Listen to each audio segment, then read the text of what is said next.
네, 반갑습니다. 오늘 말씀은 사사기 2장 10절 말씀으로 뿌리가 중요합니다. 이 제목 가지고 함께 말씀을 전하도록 하겠습니다. 여러분 지금 가을이죠, 가을. 그래서 다 옷차림도 가을스럽게 입으셨는데 가을에는 가을 딱 하면 떠올리는 게 단풍일 것 같습니다. 단풍이 굉장히 아름답게 물드는 계절이죠. 우리 교회가 창립된 이후로 계속 가을이 되면 단풍 구경을 갔는데 이제 올해는 어떻게 될지 모르겠습니다. 그래서 조금만 가면 여기서 차를 타고 조금만 가면 그 단풍이 굉장히 이쁘게 물든 공원이 있는데 한번 상황을 봐서 또 한번 가도록 하겠습니다. 근데 저희 집 앞에도 이제 조금씩 단풍이 드는 모습을 보면서 이런 생각을 하게 됐어요. 첫 번째는요, 나무는 가을에 여름 내내 푸르던 잎이 붉게 물든 준비를 하죠. 그렇죠? 가을이 오면서 여름 내내 푸르던 잎이 붉게 물들 준비를 합니다. 그래서 가을 단풍이 너무 아름다운데 이 나무 한 그루가 가을만 되면 물드는 이 잎은 사람이 절대로 만들 수 없는 아름다운 색을 가졌어요. 그렇죠? 사람이 어떻게 물감이나 뭐 색연필로 칠한다 해도 우리가 밖에 있는 그 단풍의 색깔을 똑같이 만들어낼 수 없을 정도로 굉장히 아름다운 색을 가졌습니다. 그래서 많은 사람들이 가을 단풍을 보기 위해서 산으로 들로 나아가죠. 두 번째는 봄이 되어 잎이 나오고 여름이 돼서 푸른 잎이 무성하고 가을에서 이쁜 단풍이 들었던 이 나무의 잎들이 겨울을 맞이하면서 점점 잎이 떨어진다는 거예요. 봄에 가지를 뚫고 나왔던 잎이 이제는 떨어져서 결국 가지만 남게 되는 것이죠. 나무로서는 잎이 떨어져서 가지만 남는 게 아쉬움일 수 있겠지만 뿌리가 건강한 나무는 그것이 문제가 되지 않습니다. 뿌리가 건강한 나무. 가을에 돼서 잎이 떨어지는 것은 너무나 자연스러운 것이고 당연한 것이죠. 그리고 봄이 되면 또 잎이 나올 것입니다. 그래서 뿌리가 건강한 나무는 태풍이 불고 비가 많이 내리고 또 바람이 많이 불어도 별로 문제가 되지 않습니다. 추운 겨울이 와도 별로 문제가 되지 않아요. 오히려 추운 겨울에 앙상한 가지만 남았을 때에도 봄이 올 때 새로운 잎을 내는 소망을 꿈꾸게 되죠. 하지만 뿌리가 건강하지 않은 나무가 잎이 떨어지는 것은 문제가 돼요. 뿌리가 건강하지 않은 나무는 아마 가을이 오기도 전에 잎이 푸르고 무성해야 할 때 잎들이 이미 다 떨어져 있었을 거예요. 그래서 그 잎이 다 떨어지게 되면 봄이 되어도 다시 잎은 나지 않을 것입니다. 결국 이 나무는 소망을 잃어버리는 것입니다. 죽은 것이죠. 그래서 보여지는 잎이나 열매보다 보이지 않는 뿌리가 더 중요합니다. 지금 당장 잎이나 열매가 화려하지만 뿌리가 건강하지 않은 나무는 소망이 없습니다. 반대로 지금 당장 잎이나 열매가 화려하지 않아도 뿌리가 건강한 나무는 소망이 있어요. 우리의 신앙의 모습도 마찬가지입니다. 우리 신앙의 뿌리가 건강해야 돼요. 신앙의 뿌리는 무엇입니까? 바로 예수님께서 우리를 구원하심에 대한 믿음과 확신입니다. 그 믿음과 확신이 우리 신앙의 뿌리인 거예요. 예수님께서 나를 위해 십자가에 못 박혀 죽으시고 다시 부활하셨다는 그 믿음, 예수님이 죽을 수밖에 없었던 나에게 영원한 생명을 허락하심을 믿는 그 믿음, 이 믿음이 우리에게 건강한 뿌리로 자리 잡고 있습니까, 여러분? 하지만 이 시대는 우리 모두가 느끼고 있듯이 많은 교회와 성도들 그리고 많은 사람들에게 이 뿌리가 병들어가고 있음을 우리가 모두 느끼고 있을 것입니다. 코로나 이후로 성도들은 점점 교회를 떠나기 시작했어요. 영상 예배를 위해서 교회 영상 시스템이나 음향 시설에 많은 투자를 하지만 결국 성도들은 예배에 집중하지 못하게 되는 상황에 이르렀습니다. 우리 교회도 영상에 투자를 했고 또 그때는 어쩔 수 없어서 투자를 했다고 하지만 투자한 만큼 성도들이 영상 예배에 집중하게 됩니까? 절대로 집중할 수 없죠. 그렇죠? 보이지 않는 곳에서 이곳에 나와서 딱 집중해서 예배하는 것이 아니라 집에서 핸드폰이나 뭐 컴퓨터를 켜놓고 예배를 한다면 여러분 집중이 되겠습니까? 집중이 안 됩니다. 코로나 때문에 교회를 떠나게 되어버린 성도들이 한국교회에 정말 많다는 통계가 나오고 있습니다. 교단별로 조사를 했는데 코로나 이후에 성도들이 교회를 너무나 많이 떠났다는 거예요. 그런데 저는 그 이유가 꼭 코로나 때문이라고만 생각하지 않아요. 왜냐하면 잘 생각해 볼까요? 잘 생각해 보고 또 역사를 되돌아보면 위기는 항상 있었어요. 어느 시대 때나 어느 환경에서나 위기는 꼭 있었습니다. 전 세계적인 위기, 더 작게는 나라의 위기, 더 작게는 가정과 개인의 위기는 어느 시대에 때나 있었어요. 그리고 그 위기 속에서 오히려 믿음이 더 뜨거워지는 사람이 있는 반면에 신앙을 포기해버리는 사람도 있었습니다. 이 두 분류의 기준은 바로 믿음의 뿌리예요. 믿음의 뿌리는 어떠한 환경과 상황 속에서도 하나님이 주신 말씀을 믿고 담대하게 그 길을 걸어 나아가기 때문에 상황과 환경에 영향받지 않고 힘들어하는 많은 사람들에게 오히려 복음을 전하며 소망을 전해줍니다. 잎이 떨어지는 위기가 있지만 뿌리가 건강하기 때문에 소망을 가지는 것과 같죠. 하지만 믿음의 뿌리가 약하면 환경과 상황에 무너져 버리고 내 신앙과 삶의 소망을 잃어버리게 되는 것입니다. 잎이 푸르지만 뿌리가 병들어 점점 소망이 없어지는 것을 모르는 것입니다. 여러분, 우리 교회에 양옆에 이렇게 나무가 있잖아요. 그런데 제 오른편에 그 작은 화분 두 그루가 있었는데 저게 우리 교회 창립할 때 우리 교회를 이렇게 자리를 알아봐준 부동산 사장님께서 이렇게 이렇게 화분 두 개를 이렇게 선물해 주셨어요. 그러니까 벌써 이제 3년이 된 거죠. 그런데 한 그루는 벌써 이미 죽었어요. 죽어서 아예 썩어서 제가 화분만 남기고 그 나무는 버렸습니다. 그런데 이제 화분 하나가 더 남았는데 왜 죽을까 생각을 했더니 화분에 흙이 많이 없더라고요. 흙이 많이 없고 물을 주면은 이 흙이 흡수를 못하고 그냥 다 흘러보내는 거예요. 다른 화분들은 물을 주면 그것이 저장이 돼서 뿌리가 공급을 받고 이렇게 자랄 텐데 이 화분은 특이하게 물을 주는 대로 그냥 다 쏟아 부어요. 마치 우리가 배탈이 났을 때 시원하게 그냥 내보내는 것처럼 이 나무도 배탈이 났는지 시원하게 내보내요. 그래서 물을 많이 주는 날 항상 다음날 와보면 그 자리가 물로 이렇게 적셔져 있습니다. 그런데 또 뿌리나 잎을 보면요. 한 그루 이제 남았지만 깨끗해요. 굉장히 푸르고 아픈 것 같지가 않아요. 근데 저는 알죠. 이게 얼마 안 있다가 또 죽겠구나. 근데 이 나무는요. 우리가 겉으로만 봤을 때는 나무가 푸르고 깨끗하고 건강해 보이네요 라고 하지만 뿌리는 이미 건강하지 않은 거예요. 이제 죽을 날만 기다리고 있는 거죠. 뭔가 조치가 필요하겠죠. 여러분, 우리가 잘못 생각하면요. 내 겉모습은 이렇게 화려하고 깨끗해 보이지만 내 속은 아무도 몰라요.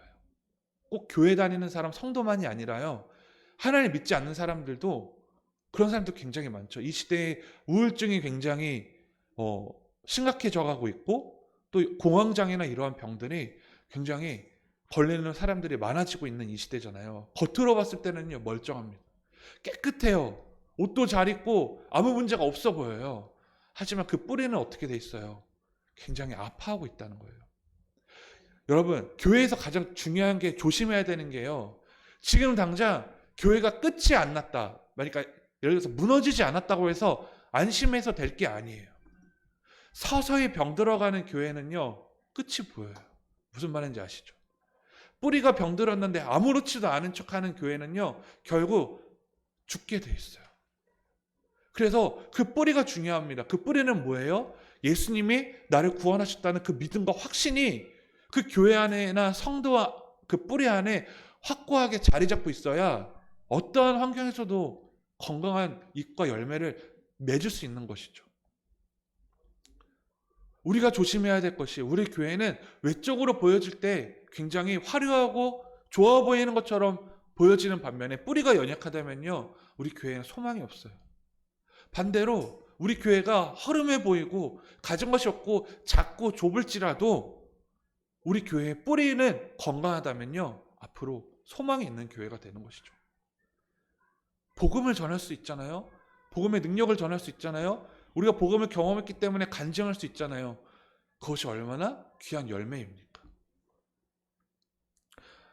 그래서 다시 한번 말하지만 우리는 보여지는 외적인 모습보다 보이지 않는 믿음의 뿌리가 건강해야 됩니다. 오늘 본 말씀에서도 왜 믿음의 뿌리가 중요한지 나옵니다. 이스라엘 백성들이 출애굽을 해서 광야를 지나 적과 꿀이 흐르는 가나안 땅에 들어가 살게 됩니다. 가나안 땅에 들어간 이스라엘 백성들은 하나님의 인도하심과 이끄심을 경험해서 그 신앙을 유지하며 믿음으로 살아갔을 거예요. 하지만 이제 시간이 좀 지났어요. 시간이 지나자 모세의 뒤를 이어서 이스라엘 백성을 인도해 가나안 땅에 들어가게 했던 여호수아가 죽고 가나안 땅에 들어가게 되는 과정을 경험하며 눈으로 목도했던 사람들도 죽었습니다. 그리고 그 후에 그들의 자녀들이 자라났어요. 그들의 신앙은 어땠을까요? 여러분 진짜 쉽게 이야기하면요. 우리가 6.25를 경험하지 않았잖아요. 6.25를 경험하지 않았기 때문에 그때 우리의 할아버지들이 어떻게 이 나라를 지켰는지 아무도 몰라요. 그러니까 우리는 그 나라를 지켰는지 어떻게 지켰는지에 대한 아무것도 모르기 때문에 이 나라에 대한 애국심이 그분들보다 적을 수도 있어요. 그러니까 지금 이 상황은요. 이스라엘 백성들이 애굽에서 고통받고 학대받아서 하나님이 이 이스라엘 백성들을 애굽에서 탈출시켰단 말이에요. 그래서 40년에 거쳐서 광야에서 어떤 일이 있었어요. 사막을 걸으니까 배가 고프고 목이 마를 때마다 하나님께서 그들에게 부족함을 다 채워주셨고 여러 가지 기적과 이적을 보이시면서 가나안 땅 앞에 딱 도착했을 때 그들은 또 평안할 수 없었죠. 왜냐하면 가나안 땅에 있는 군사들을 이겨야 그 땅을 들어갈 수 있었기 때문에. 하지만 이스라엘 백성들은 그들의 능력이 없었어요. 군사력도 없었고 무기도 없었단 말이에요. 하지만 하나님이 그들과 함께 하셔서 이미 앞서가셔서 준비해 놓으셨다고 말씀하셨어요. 그래서 결국 그 가나안 군사들을 무찌르고 그 가나안 땅에 들어가 살게 되었어요. 그렇게 살게 되자 사람들은 그 가나안 땅에 들어갔던 사람들은 하나님의 인도하심과 경험과 이적을 맛봤기 때문에 그 은혜로 살았지만 시간이 많이 지나서 그것을 경험하지 못했던 다음 세대들이 태어났을 거 아니에요. 그들의 자녀의 자녀들이 태어났을 거 아니에요. 그런데 이들은요 어떻게 되었을까요? 우리 본 말씀에 나옵니다. 2장 10절 다 같이 한번 읽어보겠습니다. 시작. 그 세대 사람도 다 그 조상에게로 돌아갔고 그 후에 일어난 다른 세대는 여호와를 알지 못하며 여호와께서 이스라엘을 위하여 행하신 일도 알지 못하였더라. 아멘. 우리가 읽은 것처럼 자녀들은 어떻게 됐대요? 여호와를 알지 못했대요. 하나님을 알지 못했다는 거예요. 하나님께서 이스라엘을 위해서 어떻게 일하셨는지 알지 못했어요. 이 자녀들은요, 그런데 지금 누리고 있는 것들을 어떻게 누릴 수 있었던 거예요? 애굽에서 자신들의 조상이 학대받고 고통받게 되자 하나님께서 모세를 통해 애굽을 탈출시키셨고 광야에서 40년을 지내면서 배가 고프고 목이 마를 때마다 하나님이 채워주셨고 낮에는 구름 기둥과 밤에는 불 기둥으로 인도하셨고 가나안 땅에 들어와 적들을 물리칠 때도 하나님이 함께 하셔서 승리할 수 있었단 말이에요. 그러니까 이들의 삶 자체에 하나님이 없었으면 지금의 적과 꿀이 흐르는 가나안 땅에서 지낼 수가 없었던 것이죠. 그래서 지금의 자리까지 오게 되었지만 그 과정을 함께하지 않고 직접 경험해보지 못한 후손들은 하나님을 알지도 못하고 하나님께서 자기 민족을 위해 주신 어떤 일도 알지 못했다는 거예요. 이게 왜 문제가 될까요, 여러분? 이게 왜 문제가 될까요? 시간이 지났으니까 어쩔 수 없는 거죠. 문화가 바뀌고 세대가 바뀌었으니까 어쩔 수 없는 거 아니에요 라고 생각할 수도 있어요. 하지만 이건 문제가 됩니다. 왜냐하면요, 지금 이 자리에 오기까지 자신들의 힘과 능력으로 이 자리에 오지 않았기 때문이죠. 이 자리에 있을 수 있었던 것은 하나님의 은혜와 인도하심이 있었기 때문이었다는 거예요. 그런데 이제 하나님을 잊었으니 앞으로 이들에게 어떤 소망이 있겠습니까? 하나님이 없었으면 절대로 이곳에 올 수 없었는데, 그래서 지금도 하나님의 도우심과 인도하심이 있어야 되는데 이들은 오히려 하나님을 다 잊어버렸다는 거예요. 그러니까 이들에게 소망이 있을까요? 소망이 없어요. 하나님이 너무나 필요한데, 하나님의 공급하심이 있고 하나님의 인도하심이 있어야 되는데 하나님을 잊어버리는 세대가 되어버린 거예요. 소망이 없죠. 아니 어떻게 이렇게까지 되어버릴 수 있었을까요, 여러분? 자신들의 부모님과 할아버지가 겪었던 그 놀라운 은혜와 기적들을 어떻게 쉽게 잃어버리게 된 것일까요? 바로 믿음의 뿌리가 병들어 버린 거예요. 그래서 우리의 믿음의 뿌리를 날마다 점검해야 되는 이유입니다. 우리가 살아가는 이 시대는 어떻습니까? 교회의 믿음의 뿌리, 성도들의 믿음의 뿌리, 우리 가정의 믿음의 뿌리, 그리고 나의 믿음의 뿌리는 어떤 것 같습니까? 오늘 말씀에 나오는 여호와를 알지 못하는 세대는 자신들의 기업에 정착하는 일에만 집중하고 정작 자녀들에게는 신앙을 제대로 물려주지 못한 결과가 나타난 거예요. 여러분, 우리가 살아가는 세대도 마찬가지죠. 사람들은 열심히 살아가요. 그렇죠? 정말 열심히 살아갑니다. 제가 즐겨보는 그 유튜브 짤 중에, 짤이라고 하나? 그런 걸 짤이라고 하나요? 오늘도 출근이라는 그런 게 있어요. 그래서 저는 그거를 왜 보냐면 다양한 직업을 영상으로 내가 체험하지 않아도 볼 수 있기 때문에 너무 좋더라고요. 그리고 새로운 것들을 또 깨닫게 되잖아요. 그런데 정말 그 안에 공통점이 뭔지 아세요? 정말 열심히 살아간다는 거예요. 휴먼 스토리라는 유튜브 보신 적 있어요? 휴먼 스토리? 이 휴먼 스토리라는 그 유튜브를 보면요. 어떤 일이냐면 창업을 한 사람들이 나오는데 이제 창업을 해서 좀 이렇게 성장한 사람들이 나와요. 근데 그 사람들 중에 20대도 있고 30대도 있고 40대도 있어요. 그 사람들의 공통점이 뭔지 아십니까? 정말 열심히 살아간다는 거예요. 새벽 5시에 일어나서 장을 보고 가게에 나가서 손질을 하고 돈이 엄청나게 많아서 뭐 한 달 매출이 1억이 되는 사람들도 새벽같이 일어나서 정말 열심히 살아가는 모습들이 있어요. 정말 이 세상 사람들은 모두가 다 열심히 살아가요. 그리고 여러분들도 제가 볼 때 다 열심히 살아가는 사람들이에요. 아침 일찍 출근하고 또 밤늦게까지 일하고 정말 스트레스 받으면서 얼마나 힘들게 일을 하며 살아가고 있습니까? 그렇죠? 그런데 이 시대 때도 그 사람들도 마찬가지였다는 거예요. 이스라엘 백성들도 마찬가지였다는 거예요. 그런데 중요한 것은요. 우리는 이 세상의 삶이 끝이 아니라는 거죠. 열심히 살아가는 건 너무나 중요한데요. 우리가 이 세상에서 육체의 죽음이 끝난다고 해서 이것이 끝일까요? 아니라는 거예요. 심판하시죠. 예수님 우리가 죽은 뒤에 심판하신단 말이에요. 심판의 때에 내 가족과 자녀가 여호와를 알지 못하는 세대가 되면 되겠습니까? 안 돼요. 여호와를 믿지 못하는 세대로 되어서는 절대로 안 된다는 거예요. 우리 모두가 다 구원받아야 되잖아요. 오늘 말씀에 나오는 여호와를 알지 못하는 세대는요. 게으르거나 열심히 살지 않아서 여호와를 알지 못하는 세대가 된 것이 아니에요. 열심히 살았지만 부모로부터 신앙의 모습을 제대로 배우지 못했고 또 부모가 신앙을 제대로 가르쳤지만 이들이 하나님께 집중하지 못해 여호와를 알지 못하는 세대가 되어버린 것입니다. 목회자가 하나님보다 세상에 타협하는 모습을 보이면요. 교회와 성도의 신앙의 뿌리가 잘 자랄 수 없어요.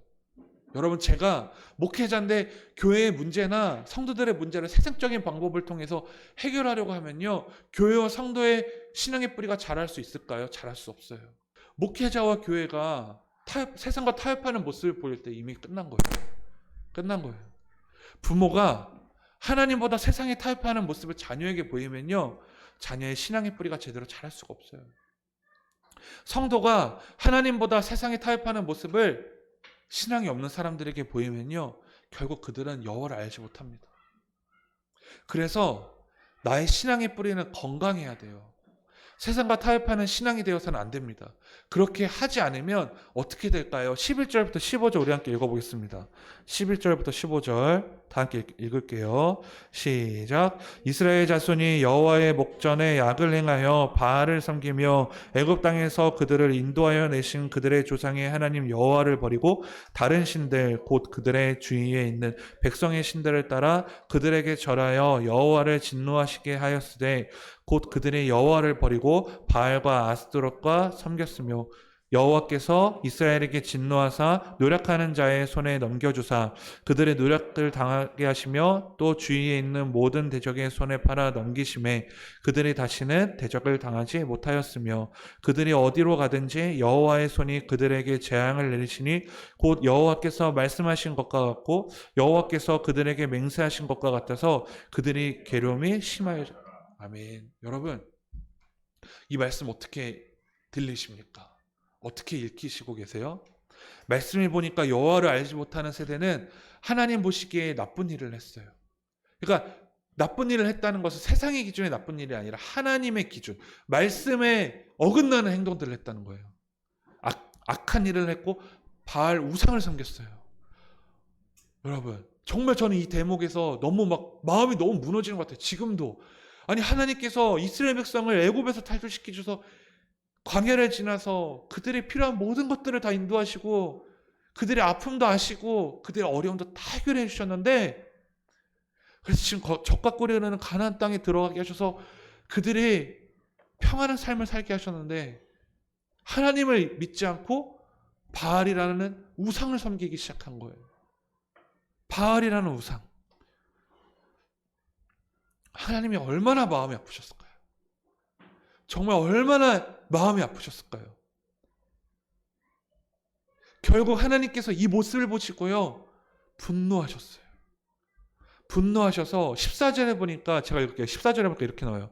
여호와께서 이스라엘에게 진노하사 노력하는 자의 손에 넘겨주사 그들의 노력을 당하게 하시며. 그냥 그들이 이전까지는 애굽에서 탈출하실 때 어떻게 하셨어요? 애굽 왕이 이들을 탈출시키지 않으시니까 10가지 재앙을 내리셔서 이들을 인도하셨단 말이에요. 그렇게 하나님이 이끄셨는데 이제는요, 여호와께서 진노하사 노력하는 자의 손에 넘겨주며 그냥 당하게 하셨다는 거예요. 또 주위에 있는 모든 대적의 손에 팔아 넘기심에 그들이 다시는 대적을 당하지 못하였습니다. 여러분, 약탈자들의 손에 이들을 넘기게 하셔서 가진 것을 잃게 하셨어요.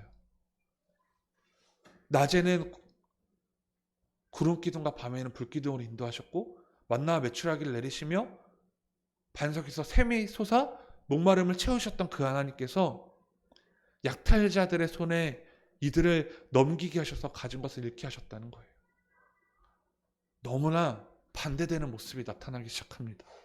하나님께서 이들의 것을 다시 빼앗아 가시는 이유는요, 애굽에서부터 지금에 이르기까지 이들이 가진 것이 하나님이 주신 은혜였기 때문입니다. 하지만 이들은 하나님을 잊어버리고 우상을 섬기며 제약된 행동들을 했어요. 이들에게 정착한 땅에서 평안하고 행복하게 살아가는 것은 그 누구보다 하나님이 원하셨던 일이에요. 그렇지만 평안하고 행복한 삶을 위해서 하나님을 잊어버리고 우상과 제약된 삶을 사는 것은 하나님께서 그 누구보다 원치 않으심을 이들은 알지 못했어요. 그래서 부모의 신앙의 뿌리가 자녀와 다음 세대까지 이어져 나가야 된다는 거예요. 결국 15절에 이렇게 나옵니다. 그들의 괴로움이 심하였더라. 괴로움이 점점 심해져 갔다는 거예요. 저는 오늘 여러분들에게 공포감을 조성하거나 두려움을 전하기 위해서 이 말씀을 전하는 게 아니에요. 제가 어떤 겁을 내게 해서 여러분 하나님 무조건 믿어야 됩니까? 무섭게 하고 싶지 않아요. 절대로요. 저는 있는 그대로만 전합니다. 하나님이 이런 분이시라는 것을 여러분들에게 알려주고 싶어요. 오늘 말씀을 통해서 우리 드림교회와 성도님들과 목회자들이 하나님 앞에서 올바른 신앙과 굳건한 믿음을 뿌리로 나아가기를 간절히 소망하고 기도하며 이 말씀을 전합니다.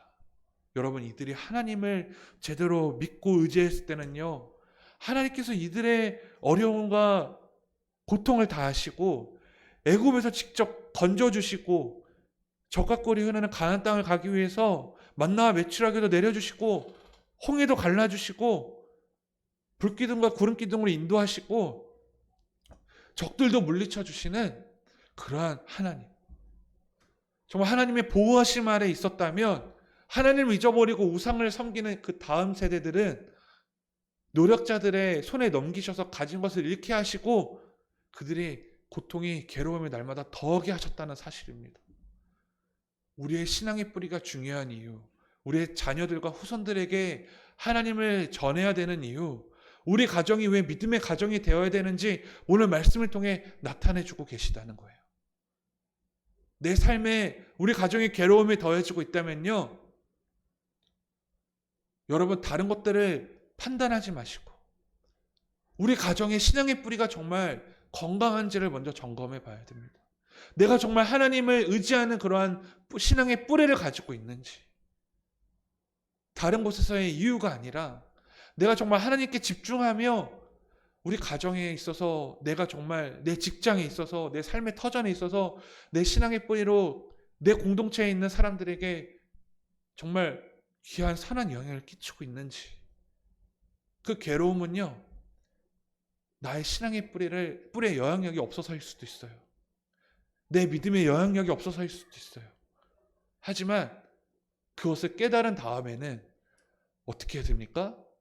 다시 하나님 앞에 무릎으로 주 앞에 나아가야겠죠. 사랑 여러분, 오늘이 무슨 날인지 아시죠? 네? 맞아요. 어떻게 하셨어요? 와, 종교개혁주일이죠. 또 하나는 뭐예요? 세상적으로는 뭐예요? 맞아요. 할로윈데이. 굉장히 세상에 관심이 많으시죠. 놀랍습니다. 아무도 모르실 줄 알았는데, 자, 할로윈데이와 종교개혁주일이 같아요. 할로윈데이가 뭐예요? 할로윈데이가 뭐예요? 그러니까 쉽게 말하면, 왜 아이들에게 막 탈을 씌우고 막 분장을 하고 귀신 분장을 하고 막 그러잖아요. 사탕을 막 얻어오게 하고 그런단 말이에요. 왜 그렇죠? 그러니까 이 당시에 무슨 문화더라? 공부 더 하고 오겠습니다. 켈 무슨 문화인데요. 그 문화를 따서 왔는데, 그 사람들은요, 사람이 죽으면 1년 동안 이 땅에 머문다고 해요. 그런데 그 이 땅에 머물 때 사람 속에 들어가서 머문다고, 그런 우상을 섬기고 있는 거예요. 그런데 그 탈을 쓰면, 귀신의 탈을 쓰면요, 그 귀신이 자기 몸속에 못 들어온다고 해서 귀신의 탈을 씌우게 하고 집을 굉장히 차갑게 해놓고 한다요. 그러면 차갑게 하면 귀신들이 자기네 집에 못 들어온다는 거예요. 그리고 사탕을 왜 아이들에게 얻어오게 하냐면요, 그 사탕을 주면 얻어오게 하면서, 우리나라는 없잖아요. 근데 외국은 사탕을 얻어오게 하죠. 얻어오게 하면서 뭐라고 말하냐면, 사탕을 주면 내가 귀신이 못 들어가게 한다고 아이들이 그렇게 말을 하면서 사탕을 얻어오게 한다고 합니다. 이게 아무렇지도 않은 것 같지만, 이미 여러분, 사람이 죽으면 우리는 어떻게 믿어요? 죽으면 심판을 받고 그 심판을 따라서 영생을 얻게 되고, 또 천국과 지옥이 분명히 있잖아요. 그런데 이들은요, 이미 사람이 죽으면 1년 동안 이 생에 머물다가 사람 속에 들어가고, 그런데 귀신의 가면을 쓰면 그 사람들은 자신의 몸에 들어오지 않는다. 이런 것들 자체가 우리 기독교에서는 인정할 수 없는 것이죠. 하나님 믿는 사람으로서 인정할 수 없는 부분이지만, 너무나 많은 부분이 이미 침투되어 버렸고, 뭐 학원이나 어떤 문화 속에 굉장히 많이 빠져들었습니다. 그래서 어제 제가 뉴스를 봤더니 홍대에 사람 발 디딜 틈이 없어요. 이 문화를 즐기기 위해서. 제가 목사로서 참 안타까운 모습입니다. 자, 우리 기독교 하나님 믿는 우리로서 종교개혁주의 어떤 거예요? 이전에 잘못된 그러한 신앙의 뿌리들을 개혁한 거 아니에요. 그래서 기독교가 시작하게 되었고, 정말 그 종교 개혁이 일어나서 지금의 교회가 있게 되었는데, 이 같은 날에 근거롭게도 같은 날에 할로윈데이와 종교개혁주일이 같단 말이죠. 그럼 우리 자녀에게 우리가 어떠한 것을 가르쳐야겠습니까? 어떠한 것으로 여러분 우리 자녀에게 뿌리가 내릴 수 있도록 우리가 심어야 될까요? 많은 아이들이 할로윈데이의 문화에 굉장히 익숙해 있고, 할로윈데이가 뭐냐고 물어보면 대답할 수 있는 반면에, 우리 자녀들에게 종교개혁주일이 무엇이냐고 하면 대답할 수 있는 아이들은 정말 드뭅니다. 그렇죠? 여러분, 이 세대가 하나님을 믿는 세대가 되기 위해서 교회가 교회다워져야 되고, 목회자가 목회자다워져야 되며, 성도가 성도되어야 됩니다. 교회를 다니지만 내 삶은 하나님과 전혀 관계가 없는 삶이 되어서는 안 돼요. 여러분, 우리의 삶이 예배의 삶이 되어서 믿음의 유산을 다음 세대와 예수님을 모르는 많은 사람들에게 전해주는 것이 우리 교회의 목표와 비전이 되기를 간절히 소망합니다. 그러기 위해서 내 신앙의 뿌리가 건강해야 됩니다. 뿌리가 건강하면 인생에 어떠한 비와 바람과 유혹이 와도, 잎이 떨어진다 해도 낭망하지 않고 새로운 잎을 내는 소망을 가지게 될 것입니다. 사랑하는 여러분, 우리가 교회가 교회다워지고 성도가 성도 되어지고 목회자가 목회자 되어지는 우리 교회를 꿈꾸기 원합니다. 저는 그 교회가 반드시 일어날 줄 믿어요. 그리고 여러분, 그런 일들이 우리만 그것을 가지고 있는 것이 아니라 우리 주위에 있는 많은 사람들에게 전달되기를 소망합니다. 복음이 더욱더 확장되기를 소망합니다. 그런 일들에 있어서 앞장서는 여러분과 제가 되기를 간절히 소망합니다.